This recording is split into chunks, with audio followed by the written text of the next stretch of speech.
오늘 또 예배 가운데 최고의 축복받는 예배가 되기를 바랍니다. 한 20여 년 전에 제가 강남의 어느 부잣집에 초대를 받아갔습니다.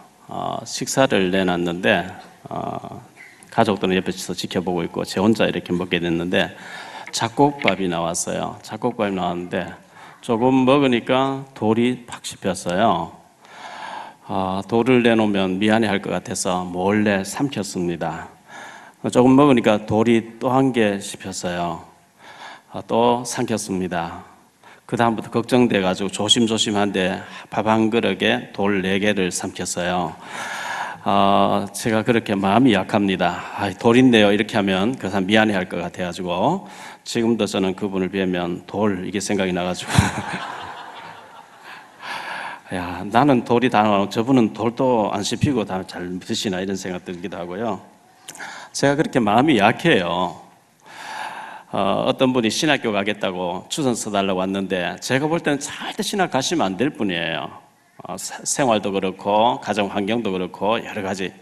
근데 주로 이분이 자꾸 노숙자들만 데리고 와서 교회 안에 재워달라 해서 재우니까 노숙자가 뭐 여름에 더우니까 팬티만 입고 왔다 갔다 하니까 안 되잖아요. 또 술 받아서 막 먹고 이러니까 안 돼. 그래서 신학교 서주면 안 되는데 안 서주면 또 이제 삐끼고 또 시험 들고 할 것 같아서 참 아닌데 제가 거절을 못 해가지고 서줬어요. 써줬는데 학교에서 등록금도 안 내고 뭐 기숙사비도 안 내고 이제 여기 사람 저 사람들 얽혀서 하니까 학교에서 이제 한 학기 만에 그만두게 하는 것 같았습니다. 제가 그렇게 마음이 참 약한데요. 어떤 사람들이 막 얘기를 많이 합니다. 제게는 많이 들려오잖아요. 수십 번 참고 하다가 이건 도저히 안 되겠다. 트러블 메이커 역할을 계속 하니까 한마디 하면 목사님인데 상처 줬다 이래 되는 거예요. 저는 한 번 들었다 팍 얘기하는 게 아니라 수십 번, 수백 번 듣다가 어쩔 수 없이 이건 안 되겠다 싶을 때 한마디 하는 거거든요. 좀 참고해 주셨으면 좋겠다 생각되어지고 지난주에 너희가 믿을 때 성령을 받았느냐 했는데요.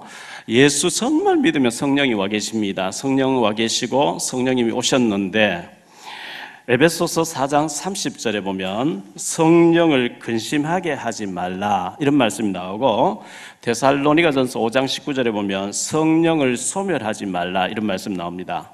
성령을 근심하게 하는 게 무엇이며 소멸하게 하는 건 뭔지 우리 알아야 되겠죠. 성령의 뜻이 아닌데 하나님의 뜻이 아닌데 난 자꾸 해요. 그럼 성령님이 좀 망할 길을 가니까 저 아닌데 근심하시는 거예요. 또 하나님이 응답 줘놨어요. 자꾸 기도하기 때문에 응답을 줘놔서 다 이루어놨어요. 하라고 막 하는데도 안 해. 성령 소멸인 거지. 그래서 성령을 근심하게 해도 안 되고 소멸해도 안 되는 거예요. 그래서 성령님의 뜻이 맞으면 우리가 믿음을 담대하게 해야 되는 것이고 아닐 때는 하시면 안 되는 거거든요. 성령 받았느냐? 정말 여러분들 성령 받고 봉사하고 성령 받고 신앙생활 하시고 성령 충만한 가운데 주의 일 많이 하게 되시기를 예수 이름으로 축원합니다.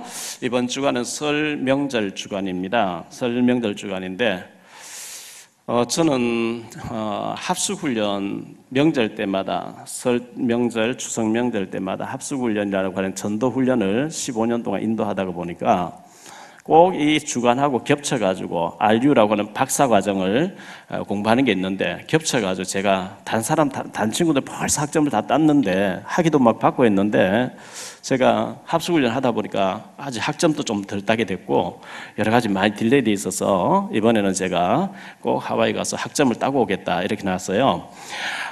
또 우리 단체 안에는 설 명절 때 중국인 모임, 무슨 훈련 막 명절 때 다 훈련이 있습니다.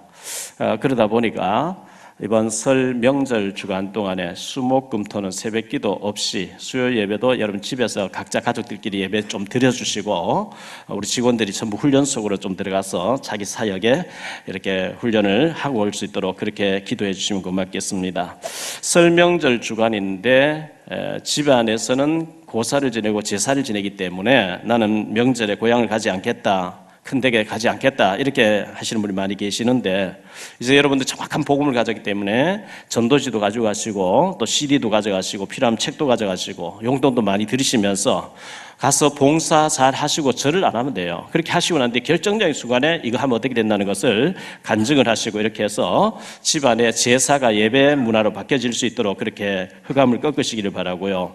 고린전서 10장 20절에 무릇 이방인의 제사하는 것은 귀신에게 하는 것이요 하나님께 제사하는 것이 아니니 나는 너희가 귀신과 교제하는 자 되기를 원하지 아니하노라 했습니다. 제사 지낼 때 귀신이 총치결하고 귀신하고 교제한다는 겁니다. 출애굽기 20장 4절 5절에 보면 이 귀신한테 절하고 이렇게 할 때에 자손들의 3, 4대 망한다 그랬어요. 잘 되게 해주는 척하면서 망하거든요. 그렇기 때문에 그런 걸 알려서 하지 않도록 해야 되고, 소래에 가면 안경점 하시는 분이 계시는데 수요 예배하고 금요일날 교회 나오시고 하는데 영접하신 지 얼마 안 됐거든요. 어제 저녁에 잠깐 들렸더니만은 목사님 명절인데 제사 안 지내야 되겠다, 목사님 말씀 듣고 안 드려야 되겠는데 예배를 어떻게 드리면 됩니까? 그래서 예배 드리는 양식을 제가 갖다 드리라고 할 테니까 그렇게 예배 찬송 부르고 성경 읽고 기도하시면 됩니다. 제가 그렇게 말씀을 드렸어요. 여의도에 TV 연기자 신우이라고 있었는데 거기에 제가 갈 때 양 장로님이라고 강남의 큰 교회에 장로님 계시는데요. 탤런트죠. 목사님 한 2달쯤 후에 우리 아버님 기일이 다가오는데 금요일 저녁인데 우리 동생들은 전부 예수 안 믿기 때문에 우리 집에서 제사를 다 지내니까 밤 12시 땡 될 때 이제 전부 제사를 지내는데 목사님 한 밤 10시쯤 와서 미리 예배를 한번 드려주시고 복음을 전해서 영접시켜달라. 그래서 제가 이제 갔잖아요. 갔는데 아주 그 장정들이 한 15명 정도 확 이렇게 빽빽하게 차게 있었습니다. 그래서 이 장로님 저를 데리고 안내해서 올라가면서 아직 동생들에게 목사님 모시고 온다 얘기를 안 했는데 지금 가서 얘기할 테니까 조금 동생들이 당황하겠지만 목사님 잘 좀 해달라고 이렇게 했어요. 그래서 들어가서 소개받고 왔다고 이렇게 하면서 제가 이제 목사라고 얘기하고 오늘 아버님 제사 날인데 제사 지내기 전에 잠깐만 말씀 한번 들어보고 지내라고 이렇게 하면서 제사가 무엇인지 예배가 무엇인지 사람이 사는 것이 무엇이 죽음이 뭔지 죽고 난 뒤에 어떻게 되는지 제가 막 얘기를 했어요. 하니까 처음에는 좀 인상을 쓰는 사람은 전부 자세히 듣기 시작하는 거죠. 그래가지고 조금 지나고 난 뒤에는 전체가 다 무릎 꿇고 예수님 영접하겠다 이래 됐어요. 어쨌든 그날 몽땅 예수님을 다 영접하게 됐고 그 다음 주일 지나고 난 뒤에 장로님 전화 왔습니다. 목사님 동생들이 광주로 목포로 다 내려갔는데 주일이 돼서 교회 다 갔다 왔다고 연락 왔다는 거예요. 할렐루야. 우리가 제사를 예배로 바꾸고 그리고 교회 다닌다, 예수 믿고 구원받다, 굉장한 일이에요. 김상윤 권사님의 어머님이 돌아가셨다 해서 어제 금요일 저녁에 우리가 부산에 영락공원묘지 갔다가 밤 2시쯤 돼서 그래서 이제 거기 장례식장에서 예배를 드리는데요. 어머님 대신 고인은 영접하고 천국 가셨는데 이 형제분들이 참 예수 안 믿는 거죠. 뭐 제사상 다 차려놨는데 예배 잠깐 드립시다 해가지고 쭉 제가 제사가 뭔지 예배가 뭔지 죽음이 뭔지 얘기했는데 전부 다 예수 영접하겠다고 해서 예배 드리고 영접하고 이렇게 했거든요. 여러분 집안에 이 제사 문제, 이 고사 지내는 거, 이거 정말 기도하는 가운데 예배로 바꿔질 수 있도록 기도하시고 영적으로 완전히 승리하게 되시기를 예수 이름 축원합니다. 사실 북한은 김일성 죽고 난 뒤에 94년도 7월달에 김일성이 죽었잖아요. 300만 명이 아사당하는 큰 재앙이 임했습니다. 지금도 계속 굶주리고 있고 지금도 뭐 국경에 계속 사람들이 팔려나오고 너무나 심각하죠. 그런데 북한의 식량난을 해결하는 사실 간단하거든요. 외부의 도움 받지 않고도 간단하게 해결되는 방법이 있어요. 그것은 주민들에게 가구당 제 생각에 한 200평씩 땅을 나눠주면 돼요. 나눠주면서 100평은 너희가 먹고 살아라, 100평은 농사지어서 정부에 바쳐라 이러면 돼요. 한국 사람들 단체로 일하면 일 안 하지만요, 개별적으로 딱 떼내주면 금방 끝내버립니다. 그래서 이걸 북한에서는 지금 농사 다 지어서 다 갖다 바치라고 하나도 안 주니까 누가 열심히 하려고 하겠어요. 근데 농사 지어서 절반 네가 먹고 절반 바쳐라, 생명 걸고 합니다. 그런데 귀신 들리니까 그 머리가 죽어도 안 돌아가요. 다 갖다 바쳐라, 그래 하나도 안 주려고 그래요. 그러니까 지금 저렇게 비참하게 돼 있는 거죠. 그래서 우리가 어쨌든 북한을 놓고 우리가 기도해야 되고 우리 민족이기 때문에 또 통일되는 그날까지 우리가 영적으로 준비해서 쓰임받아야 될 줄 믿습니다. 우리는 항상 시대의 흐름을 잘 알고 있어야만 지금 어느 시대고 앞으로 어떻게 되겠고 어떻게 해야 응답받을 수 있겠구나, 시대의 흐름을 알고 있어야 되는데요. 모세와 요셉과 모세는 애굽을 상대로 준비했다가 쓰임받았습니다. 하나님 애굽을 살려야 되기 때문에 요셉은 노예로 팔려갔는데 미리 알았고 모세는 나중에 알게 됐죠. 사무엘과 다윗은 블레셋을 상대로 싸워서 이겼습니다. 쓰임받은 사람입니다. 엘리사는 아람 나라를 상대로 했습니다. 이사야와 다니엘과 세 청년은 바벨론을 상대로 싸웠습니다. 모르드게와 에스더는 메데 페르시아, 지금 이란이라는 나라를 상대로 싸웠습니다. 바울과 디모데와 바울의 제자들은 로마라고 하는 나라를 상대로 해서 쓰임받았습니다. 항상 하나님은 믿는 자에게 옆에 패권 국가가 있는데 그 패권 국가를 전도 선교 이 모습으로 봐서 준비하면 하나님 쓰임받게 했는데요. 우리 아버지 세대, 조상 세대에는 일본과 더불어 싸웠어요. 일본이 우리나라를 포갑 정치하고 신사라는 걸 갖다 절하게 만들고 말이죠. 너무 이렇게 잘못했기 때문에 일본하고 생명을 싸웠는데 지금 우리 시대, 우리 세대에서는 북한이라고 하는 것을 영적으로 싸워야 됩니다. 북한은 이건 뭐 간단한 존재가 아닙니다. 정말 말이 통하지 않고 핵무기를 만들어서 막 이렇게 덤비기 때문에 그런 때에 우리가 북한이 반드시 문 열릴 줄 믿고 탈북자 선교사들을 준비하고 압록강 따라서 두만강 따라서 신학교를 세워서 거기서 일꾼들을 만들어내고 또 국내에 들어와 있는 사람들을 북한에 언제든 문이 열리면 선교사로 들어갈 준비를 시키고 하나님이 가장 기뻐하시는 일인 줄 믿습니다. 이거 생각만 해도 복이 되는 일이에요. 지난 주간 선교 대회였는데 하나님께서 창세기 12장 3절에 보면 아브라함을 부르시잖아요. 아브라함은 창세기 11장에 보면 갈대아 우루, 저 바벨론, 지금 이라크라는 나라에 갈대아 우루에서 다른 신을 섬겼다 그랬거든요. 우상 숭배하고 있는 아브라함을 하나님은 거기서 뽑아냈었어요. 창세기 3장에 묶여 있었고 창세기 6장에 묶여 있었고 창세기 11장에 바벨탑, 무너질 바벨탑 속에서 아브라함이 우상 숭배하고 있었는데 너는 그렇게 살면 안 돼. 예수님 오실 때 가나안 땅에 가서 믿음의 조상이 되라. 아브라함 불러내셨거든요. 창세기 12장 3절에 아브라함에게 하나님이 가나안 땅에 부르시면서 처음으로 하신 말씀 자체가 너로 말미암아 땅에 있는 모든 족속들이 복을 받게 하겠다. 선교를 말씀했어요. 처음부터 선교를 얘기했어요. 근데 아브라함이 그 선교를 못 깨달아요. 그의 후손들도 못 깨달아요. 선교를 선민사상으로 착각을 해버려요. 마귀가 그렇게 하는 거죠. 우리만 선택받은 민족이다. 다른 사람들은 개 취급해라. 절대 그 사람들은 하나님 알아도 안 되고 예수 믿어도 안 되고 우리만 믿어야 돼. 이렇게 착각을 해버립니다. 그래서 하나님이 자꾸 징계를 가는 거예요. 어려움을 주는 거예요. 어떤 부모가 자식이 어려움 주기를 원하겠어요? 자녀가 어려움 나가는 것은 누가 원하겠어요? 부모가. 하나님께서 하나님의 백성이 고난당을 원하는 절대 아니거든요. 에레미야 29장 11절의 말씀입니다. 너희를 향한 나의 생각을 내가 아나니 평안이요 재앙이 아니니라. 너희에게 미래와 희망을 주는 것이니라. 이렇게 말씀하고요. 에레미야 애가 3장 33절에 주께서 인생으로 고생하게 하시며 근심하게 하시면 본심이 아니로다. 하나님께서 인간에게 고통당해라. 하나님 본심이 아니라는 거예요. 어쩔 수 없이 깨닫게 하기 위해서 채찍을 가하지만요. 히브리서 11장 6절에 주께서 그 사랑한 자를 징계하시고 그가 받아들이는 아들마다 채찍질 하십니다. 틀린 길을 계속하고 있고 틀린 일을 계속하고 있으면 하나님이 징계를 한대요. 징계를 해서 징계가 목적이 아니고 고쳐서 복을 받게 하시려고. 하나님께서 전도와 선교하라고 전 세계 모든 사람들 예수 믿게 해서 복을 받으라고 우리를 전도 선교사로 불렀는데 이 선민사상만 가지고 절대 전도 선교 안 하니까 하나님의 방법으로 안타깝지만 노예로 가게 합니다. 포로로 끌려가게 합니다. 재앙으로 끌려갑니다. 전쟁이 터집니다. 너무 비참하게 먼 나라에 끌려가서 얼음 당하게 하는, 그러다가 하나님 살아계신 걸 보여주고 돌아오게 이렇게 만들거든요. 이스라엘 백성들은 역사적으로 보면 크게 7번 이상 큰 어려움들을 당하는데요. 첫째, 애굽의 노예가 됩니다. 430년 동안 노예 생활하다가 모세 가서 피 바를 때 나오게 되잖아요. 두 번째, 블레셋에 어려움 당합니다. 사사 14명이 블레셋을 상대합니다. 사사 시대 한 300여 년 가까이 사사들이 블레셋과 계속 전쟁하면서 얼음당하는 장면이 사사기서에 기록되어 있습니다. 아람에 또 얼음당합니다. 셋째, 엘리사를 세워가지고 하나님 아람을 물리치게 하고 계속 전쟁하게 하는 장면이 열왕기 하에 나옵니다. 네 번째 보면 아수르에 얼음당합니다.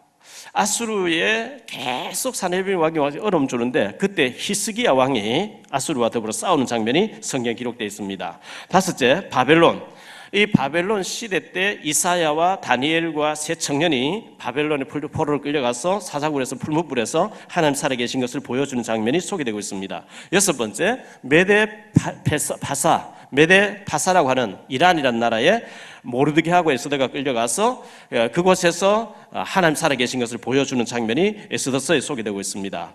일곱 번째, 로마의 속국이 됩니다. 로마의 속국이 돼서 굉장히 고통당하다가 이제 주 70년에 완전히 망해버리고 전 세계에 흩어지게 되죠. 약 1800년이 넘도록 1900년 가까이 되도록 이스라엘 백성들은 유리 방어하는 민족이 돼 있다가 부분적으로 1948년에 독립을 하게 됩니다. 이렇게 하나님의 백성, 하나님은 너무나 귀하게 보시는 하나님의 언약 가진 하나님 백성들을 하나님은 전도와 선교를 못 깨달으니까 계속 고난 속으로 몰아넣어버립니다. 여러분 자녀가 공부 잘하고 너무 착실하고 말 잘 듣는데 아빠가 심심한데 애를 한번 패봐야 되겠다 이런 사람 없잖아요. 공부 잘하면 자꾸 오락기도 사주고 쉬어가며 하라고 자꾸 좀 외식도 시켜주고 막 관광도 시켜주고 이러면 너무 공부 잘하니까 하나님께서 알아서 전도 잘하고 선교 잘하는데 하나님 심심하다고 고난 막 집어넣고 막 포로를 끌려 절대 그거 아니거든요. 축복받아가 하기를 원하는데 저 축복받아가 안 하니까 소금이 맛을 잃어보니까 포로를 끌려가고 망하고 이렇게 한단 말이죠. 그래서 여러분들은, 저와 여러분들은 전도 선교가 부담이 아니고 축복입니다. 축복 중에 축복인 줄 믿습니다. 이 축복이고요. 열왕기상 18장에 보면 오바다라는 사람 나오는데 그 오바다 혼자서 여호와의 사자 주의 종 100명을 땅굴 파놓고 돌보면서 살려냈다는 얘기 나옵니다. 로마서 16장 23절에 온 교회 식주인 가이오 한 사람이 바울 팀 움직이는데 생활비 교통비 다 돼버린 거예요. 여러분이 축복받아서 정말 세계 복음화를 위해서 각 나라의 훈련센터 ROTC를 1000군데 이상 세울 수 있도록 축복을 주옵소서. 하나님 선교사님을 1000명 이상 파송할 수 있도록 축복을 주옵소서. 워낙 안 믿어지니까 아멘도 안 하죠. 그 기도를 해놔야만 우리 자녀 때에다가 그 응답 받아요. 그렇잖아요? 안 주시면 안 하면 되지 뭐. 기도도 못 합니까? 우리 탈북자 신학생들 많이 길러내야 됩니다. 100명, 1000명 막 길러내야 됩니다. 저 북한은 어떡할래요? 위정희 목사님 전에 오셔서 지난주도 오셔서 얘기했어요. 늦게 오셔가지고. 다른 교회 다 망해도 압록강변 따라서 일꾼 세안하고 두만강 따라서 일꾼 세워서 7,500만 영적으로 감당하고 있는 이 교회는 절대 망할 수 없다. 할렐루야. 여기에 제대로 동참하고 정말 헌신한 사람들 자손만대 축복받을 줄 믿습니다. 다윗이 얼음날 압살롬에게 얼음날 막 달릴 때요 바르실레라는 사람이 음식 좀 갖다 줬는데 그 바르실레 아들 김함과 다윗이 평생 겸상을 합니다. 다윗이 죽으면서 솔로몬을 유언합니다. 저 바르실레 아들 김함 너와 평생 겸상하고 죄를 챙겨라 이렇게 나오거든요. 육신적 대접 한 끼 했는데도 그렇게 축복이 온다고 하면 하나님 나라 일에 주의 종은 북한 선교, 북한 복음을 하기 위해서 섬기는데 하나님이 두고두고 축복하실 줄 믿습니다.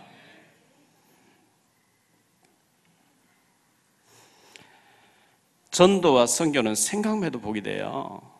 어제 우리 거만동에 정인숙 집사님께 잠깐 신방을 갔더니만은 전에 예수를 안 믿을 때 예수 잘 믿는 사람이 아마 옆에 계셨는데 네가 이렇게 잘 믿을 줄 알았으면 내가 진짜 전도할 텐데 미안하다, 전도 안 해서 미안하다 이렇게 했다는 거죠. 우리 유경자 권사님 잠깐 병원에 계신다고 해서 병원에 가셨는데 아마 가시면서 전도하기 위해서 책을 하나 가져갔는가 봐요. 옆에 침대에 누워있는 사람에게 책을 줬더니만 밤새도 다 읽어. 이 목사님 한번 만나보자 이랬어요. 제가 어제 병원 갔다 왔어요. 그러니까 모든 움직이는 곳에 전도하기 위해서 움직이니까, 그러니까 미리 책을 챙기고 주니까 그 사람 책을 읽어보고 만나고 교회 오고 싶어요. 오늘 오셨는지 모르겠습니다만은 이렇게 되는 거예요.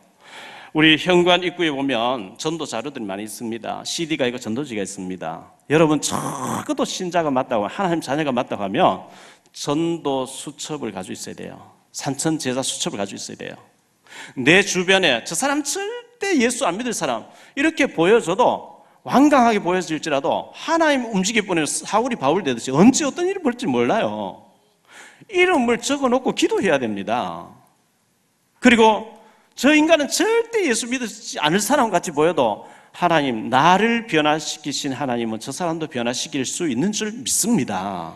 그 이름 적어놓고 자꾸 기도해야 돼요. 그리고 기회 되면 뭐 차도 사주고, 차도 한 잔 사주고 말이죠. 밥도 같이 사주고 이러면서 자꾸 이제 작업을 해야 되지요. 왜? 생명 살려야 되니까요. 그거는 생각만 해도 복이 되고, 그렇게 하려고 하면 반드시 한 축복 주시게 돼 있어요. 아브라함의 조카 롯이 소돔 고모라 사람들이 막 범죄하는 거 보면서 마음 아파했는데, 베드로후서 2장 6절 8절에 보면 의인 롯이라 그랬거든요. 그래서 여러분들이 꼭 전도용 책자, 전도용 CD, 전도지 이런 거 가지고 다니시면서, 여러분이 전도 대상자 명단적을, 노트를 가지고 다니면서 그걸 굉장히 중요시 생각하고 적어놓고, 이름 보면서 또 기도하고 자료 전달하고 또 적어놓고 또 전달하고 해서 자꾸 기도하셔야 됩니다. 그 자체로 하나님 축복입니다. 하나님 무조건 축복하시게 되어 있습니다. 자, 오늘 말씀 가지고 세 가지로 말씀드리려고 하는데, 첫째, 회당입니다. 회당이라는 단어가 여러 번 나오는데요. 첫째, 렘넌트를 키우는 곳입니다. 렘넌트라는 단어는 남은 자, 어떤 핍박과 어려움이 와도 남을 자, 끝까지 복음 때문에 남을 자, 이 사람을 렘넌트라고 영어로 말하는데요. 유대인들이 모여 사는 곳에 가면 곳곳에 회당이 있습니다. 시나고그라고 하죠. 제가 미국 그 시카고 같은 데 가보니까 여기도 유대인 회당, 시나고그, 저기도 회당, 시나고그, 이런 회당이 많이 있습니다. 안식일 되면 금요일 저녁부터 그들은 모여가지고 토요일 하루 종일 율법으로 예배 드리고 율법 공부를 합니다. 그 탈무드 가지고 삶을 또 점검합니다. 서로 대화를 하면서 이제 포럼을 합니다. 랍비로부터 예배를 드리고 지도 받으면서 그렇게 하고요. 유대인들의 자녀 교육은 아버지가 책임집니다.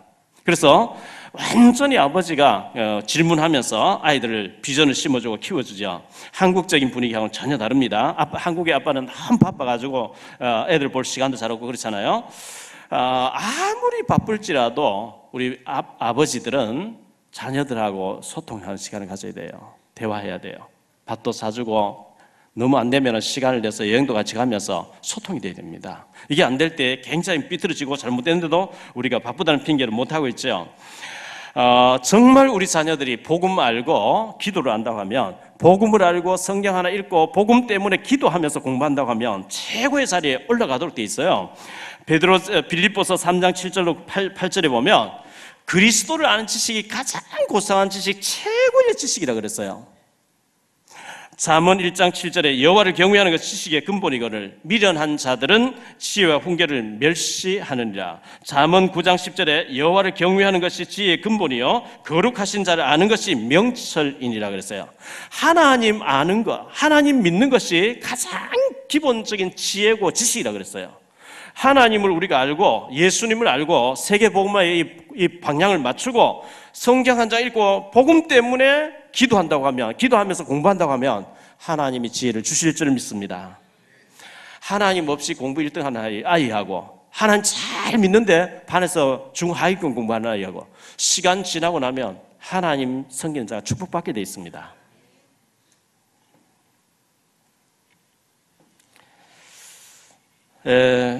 이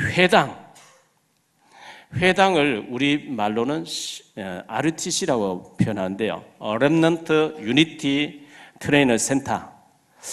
다시 말하면 교육관인데, 문화센터인데, 아이들을 훈련시키는 장소로 RUTC. 우리 교회 안에도 세워야 되고 곳곳에 세워야 돼요. 저 탈북자들 있는 곳에 세우고 3개.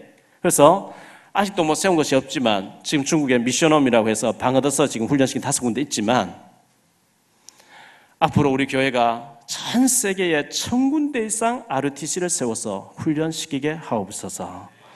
그 일에 우리 가정이 쓰임받게 주님 축복해 주옵소서. 기도할 수 있게 되기를 바랍니다. 사도행전 17장 1절과 10절에 보니까 바울이 회당에 파고 들어갔다 그랬어요. 사도행전 18장 19절과 26절에 바울이 회당을 파고 들어갔어요. 사도행전 19장 8절에도 바울이 회당에서 이렇게 얘기합니다. 회당에는, 유대인들의 회당 시나고그에는 유대인들 아이들이, 청소년들이 거기서 자라고 있습니다.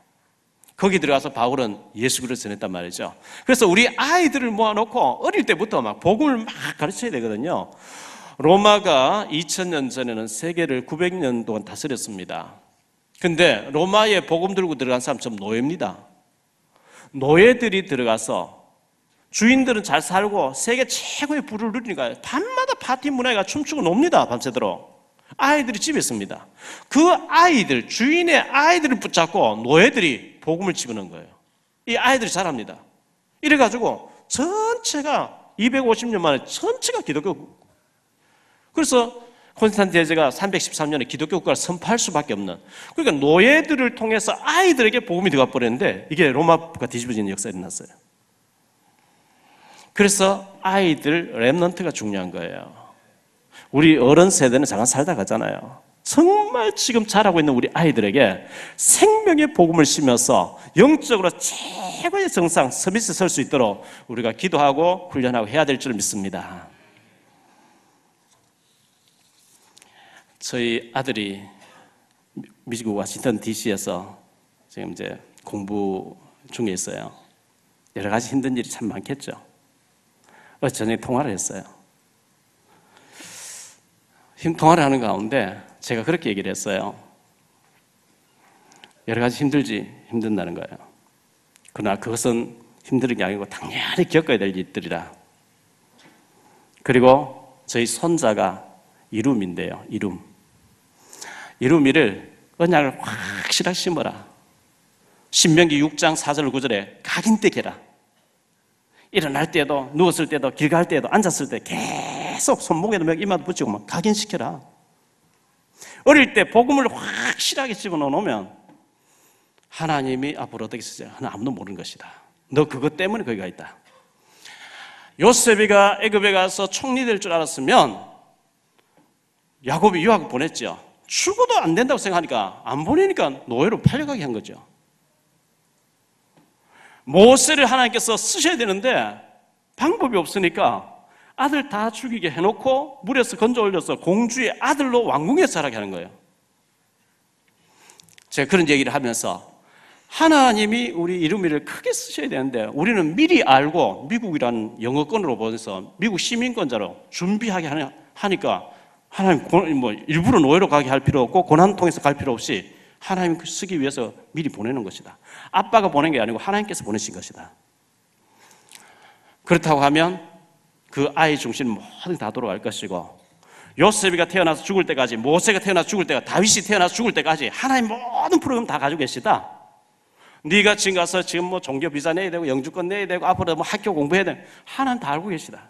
네 죽는 날까지 하나님 다 알고 계시다. 땡겨서 염려하지 마라. 불신앙이다. 가다 안 되면은 극단적인 상황에 도달하면은 하나님 홍해 가르친다. 여리고 무너뜨리신다. 태양 달도 멈추신다. 언약 가진 자 가는데 하나님께서 막 절벽에 도착하면은 하나님 기적이 일으키잖아요. 믿습니까? 저와 여러분 마찬가지입니다. 우리가 천국 가는 날까지 하나님 다 쥐고 계십니다. 미리 염려 땡겨서 하고 불신앙입니다. 언제 죽어야 될지 하나님 알고 계세요. 죽는 날 이미 정해놨다 그랬어요. 믿음으로 현실에서 최선 다하면 시간표 따라서 하나님 큰 문 여실 때 크게 가면 되는 거예요. 하나님이 다 준비해놓고 계신 줄 믿습니다. 자, 따로 제사를 세웠다 그랬어요. 두 번째, 가치와 따로가 있습니다. 예수님께서 보리다스기 물고기 2마리 5,000명 먹이고 막 페스티벌 막 잔치를 열었어요. 산상보훈에서 막 잔치를 열었어요. 또 이제 해변복음 마태복음 13장 바닷가에서 또 막 축제 분위기를 했어요. 마태복음 14장에 5,000명 먹고 12마리 거둬 막 잔치를 열었는데 그래 놓고 난 뒤에 제자들 보고 배 타고 딴 데 가 있어. 저 건너편 마을에 가 있어. 제자들이 막 밤새도록 노를 져가는데 물 위로 걸어오십니다. 제자들에게는 더 신비한 모습을 보여주시면서 정말 예수님이 그리스도 맞다고 하는, 하나님의 아들 맞다고 하는 것을 보여주시면서 무리와 제자를 따로 훈련시켰어요. 그리고 제자 중에 제자, 베드로, 야고보, 요한은 중요한 일이 있을 때 따로 데리고 다녔어요. 자, 마가복음 5장 35절로 43절에 보면 야이로의 딸이 죽었습니다. 야이로가 와서 막 살려달라고 합니다. 근데 예수님 가서 살려주겠다 가는데 아이가 죽었다고, 오실 필요 없다 이렇게 연락을 받았습니다. 애가 죽었다는 거예요. 근데 예수님께서 괜찮다, 걱정하지 마라 가십니다. 그 방에 들어가실 때 베드로, 야고보, 요한 3명만 데리고 들어갔다 이렇게 말씀하고 있습니다. 마태복음 17장 1절로 8절에 변화산에 올라가실 때도 예수님께서는 베드로, 야고보, 요한 3명만 데리고 올라가십니다. 겟세마네 동산에 기도하실 때도 마태복음 26장 37절에 예수님께서 베드로, 야고보, 요한 3명만 데리고 가서 기도하시다가 내려오셨다 이렇게 말씀하고 있습니다. 진짜 중요한 일이 있을 때 꼭 3명을 데리고 다녔었어요. 따로 전략입니다.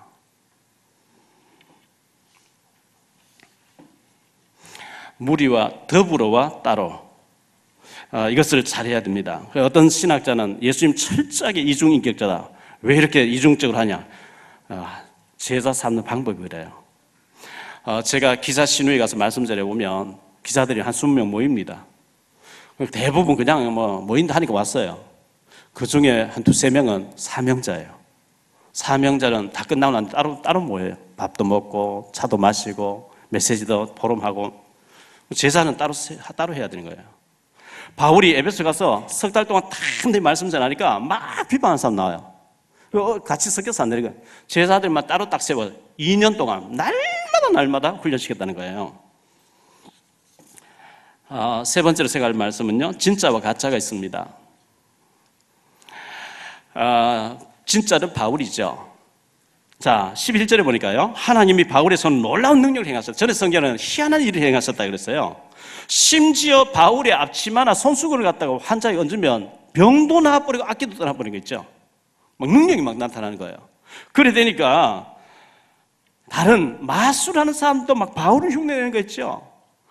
바울이 전하는 예수 이름으로 귀신 떠나가라 막 이렇게 보는 거 있죠. 그 스게와의 7 유대의 그 스게와라는 제사장이 있었는데 그의 7 아들들도 그걸 흉내내는 거 있죠.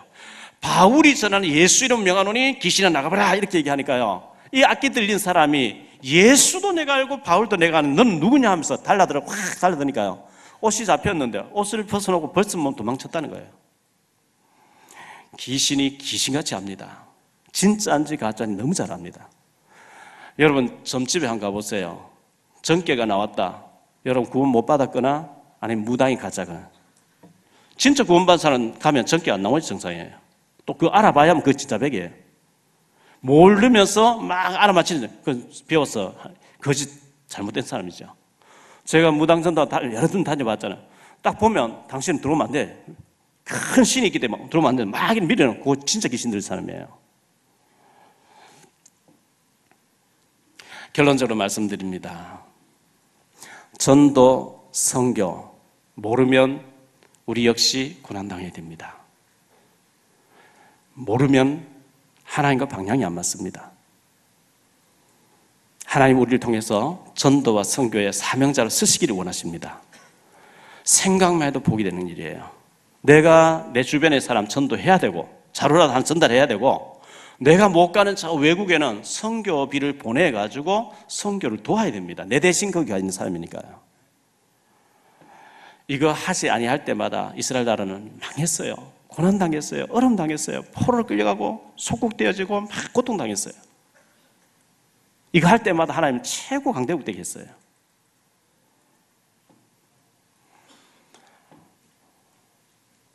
저는 제 자신이 너무 미워가지고요, 과거에 복음 잘 모를 때 제 자신을 자꾸 자학을 했어요. 난 재수 없어. 난 망할 거야. 마가복음 5장 5절에 보니까 귀신 들린 사람 돌로 자기 몸을 자꾸 상하듯이 생각으로서는 자꾸 자해를 했어요. 알고 보니까 하나님이 굉장한 계획을 가지고 있는 소중한 사람인데, 옆에 사람 인사 한번 봐주세요. 당신은 소중한 사람입니다. 아멘. 세계복음화 주인공이에요. 다시 한번, 당신은 비싼 사람입니다. 얼마만큼요? 예수님이 대신 주고 주실 만큼 비싼 사람이에요. 저는 저 자신을 자학하지 않습니다. 왜? 알고 보니까 너무 귀한 일을 해야 될 사람이에요. 북한 선교해야 되고 민족복음, 세계복음 해야 되기 때문에.